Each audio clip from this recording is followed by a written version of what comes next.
Hey everyone, and I hope you're having a wonderful day or night whenever you're watching this.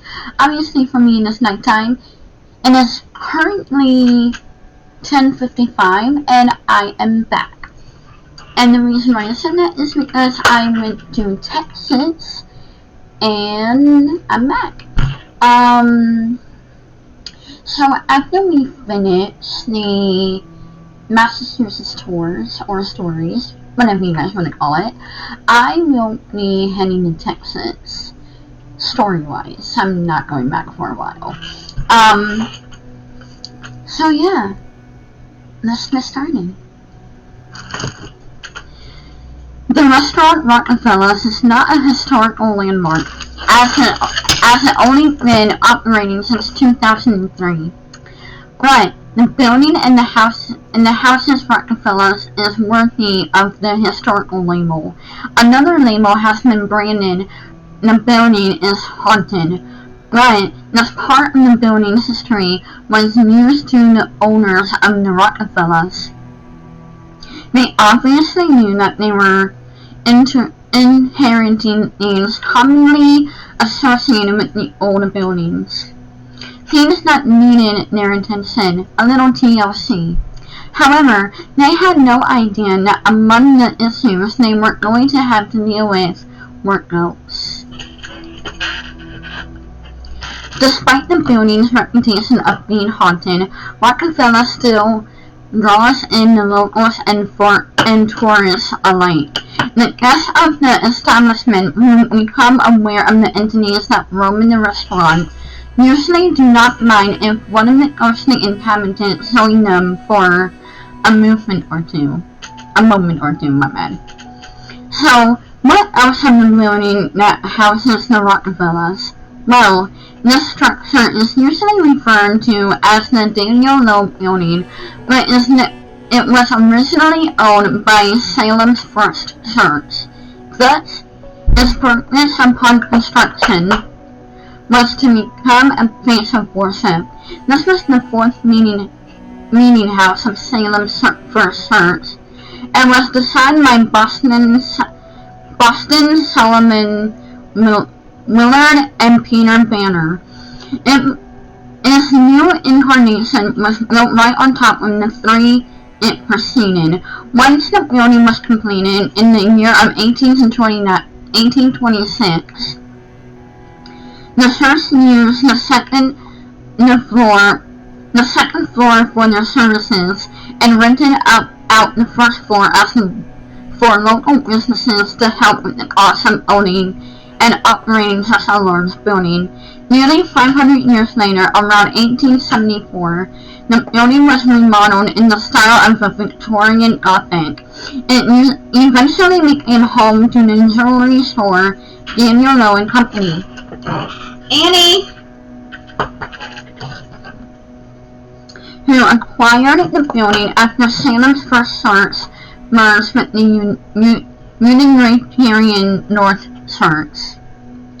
Daniel Low and Company hit it big in 1891 with a silver souvenir that dubbed the Witch Spoon of Salem, which they advertised in nationally circulated magazines. With their success the following year, the company decided to launch the country's first mail-order catalog. Daniel Low was a hard-working man who rarely left the building, and February of the year 1911 was no different. Like usual, Mr. Low was working at his store, but this night was destined to be different. As he suddenly began to have issues with his heart, after Daniel Low's passing, it was now up to his son Seth to continue the legacy, which Seth would go on to do, and quite faithfully at that. Unfortunately, his time leading Daniel Low and Company was cut short when he passed away in 1939. Seth left control of the company to his loving wife Florence, who ran the company for a little over a decade. In 1950, she decided that it was time to sell the business, and made a deal with William Fleury. Daniel Lowe and Company was guided under the leadership of Fleury until his death in the early 1990s. Unfortunately, his owner was not interested in running the business, so the building was sold to a developer who turned the building into a banquet hall. Less than a decade later, it was sold again. This time around, the building was brought by the trio of Terence Marcino, Kevin Marcino, and David McKillop, the founders of the restaurant Rockafellas. The new owners of the building also turned the upstairs space, once used for services, into a function hall for weddings and other events. Daniel Lowe got his start many years ago with the silversmith apprentice, but as his talent progressed, he notoriously grew. He went from owning a small storefront shop into owning a whole building. It was not a goal he accomplished overnight. It was years but built on his dedication to his craft and desire to succeed. Now his drive at the end proved to be a double-edged sword, as he literally worked himself to death. The people behind Rockefellers understood the importance and love that Lowe had for the building and his life's work. And that understanding, the Rockefeller guys were not interested in just creating a space for entertaining. They wanted to bring the building stored in back to life. And like Lowe, their goal would not be accomplished overnight. However, 2 years of business proposals, dealing with previous owners of the building, and other headaches, the Macinos and Philip were finally able to acquire the entire building for their grand plan. The trio assembled a team. They hired contractors, interior designers. If it was a pizza they were ordering, it would be the works. And at the end, the result of the complete renovation of the building paid off a great success. On many given night, the people walking by the Daniel Lowe building may say orbs floating around the second-story window. Some have even on occasion spotted a full-form apparition. Two of these spirits that haunt Rockefellers are not as shy as others, and thus they have little reservations about appearing in full form with great frequency. The first of these two darting spirits is a man who dressed in black suit, not like Johnny Cats, but like a minister. The second is a woman who wears an early 20th century style blue dress. Under the historic and haunted Daniel Lowe building, there were tunnels. The tunnels were once used by smugglers as a way to transport their illegal possessions. But the tunnels were also used for a more notable reason at one time. These stories of the tunnels beneath the building were a crucial part in the operation of the Underground Railroad. A millionist would aid slaves who had escaped the hell of the plantation right through these passageways for freedom. The tunnels beneath the Daniel Lowe are also rumored to source of some of the hauntings at the building, including the ghost of a woman in the blue dress, otherwise known as the Lady in Blue. If you are ever downstairs in the vault of the Daniel Lowe building, you may just hear the distressed screams of a woman. so deadly that you swear that someone was been buried beneath your feet, alive. So, what's the story behind this ominous occurrence? Well, most common tale of the Blue Lady origin is not different than any other story telling of love gone wrong. According to the legend, the Blue Lady was beneath the building in the tunnels waiting for her love, a sailor. When the sailor finally arrived, she informed him that she was with child, and demanded the sailor to marry her.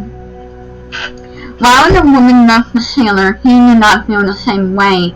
In fact, the sailor had a dark side, and did not want to be with the woman any longer, nor responsible for the child. And demanded and nor responsible for the child. Thus, in his mad reasoning, he decided his only option was to kill her. The woman screamed as the man lunged at her. The sailor silenced her by firmly grasping her throat, not releasing hold until she was dead. After, the sailor buried her lifeless body in the tunnel. Another account of the Blue Lady's backstory is a bit more firm in detail. In this version, the Blue Lady was an employee at the Daniel Company. As the story goes, she was working late one night when she mysteriously died, and was found following the morning in the building vault. Well, the Blue Lady actually first began appearing and was as mysterious as to who she was when alive. But the first sight of her ghost recorded occurred not long after the Rockefeller opened for business in the year 2003. After closing for the night, one of the bartenders ended up working late, cleaning up the mess from another successful night. It was then the bartender began to experience the paranormal activity. The source of this disturbance was unknown at first, causing the bartender to screw in fear. But then it happened. The Blue Lady revealed herself to the bartender, and not as a ghostly shadow. No, she appeared as a full-formed apparition. The bartender quickly snapped a photo of her so that he would finally have proof of her existence. Most of the employees believed that the building was haunted due to all the strange and unexplainable occurrences, especially the late-night screams emanating from below. But no one has ever seen the Blue Lady till that night. The owners and employees of Rockefeller were stunned when they saw the picture of the Blue Lady. The picture was immediately put on the restaurant's website and used as a screensaver for all the restaurant's computers. From then on, the Blue Lady became the unofficial symbol of the Rockefeller. The restaurant even printed t-shirts that read, "Congratulations, you have seen the Blue Lady, the lady in the blue dress." Perhaps they were taking a page out of Daniel's playbook. The success of Daniel, which spoon of Salem, would be hard to replicate, and I'm not sure a t-shirt has even had a chance to compete. But inspiration and certainly be appreciated. The fun of the Blue Lady lesson soon took a dark turn when some customers started to see the Blue Lady near the downstairs hallway, screaming in distress. Since then, the restaurant had tried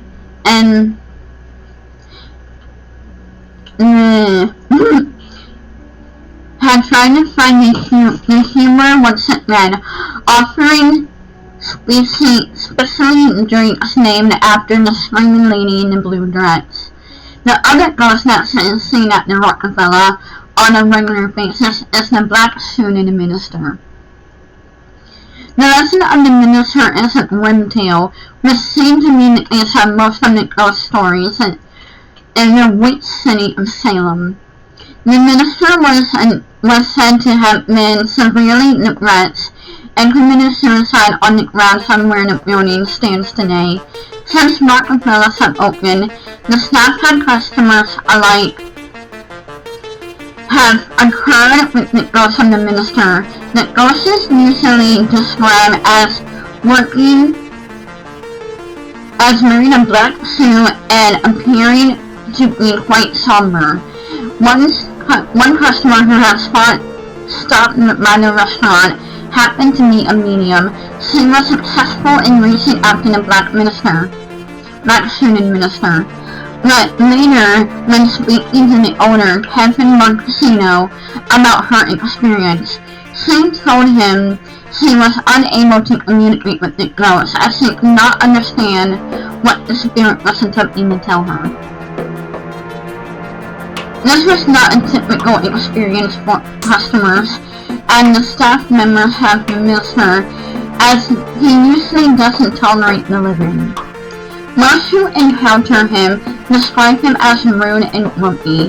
One of the most typical encounters occurred a few years back when a customer who had seen the minister decided to try and capture his image. But once ready to take the minister's picture, the customer's camera instantly jammed. Another example of the minister's lack of tolerance occurred one night downstairs when he was seen by a member of the staff. The staff member had heard about the ghost, but this was her first encounter with any spirit, so she was understandably stunned upon gazing at the full form apparition of the Black Sunni minister. The staff member later claimed that the minister told her to quit, as he did not wish to speak to anyone. So if you see the minister, you might just want to move along, unless you don't mind being slowed or your camera breaking. So what's going on at the Rockefeller Center at the Rockefeller restaurant in Salem? Me? I would like to find out more. Hopefully, one day, I'll be able to go to Salem. Anyway, thank you for watching my videos and liking my channel. Please remember to like, comment, and subscribe. And as always, Haunted Girl will speak to you later. Until next time, sleep tight.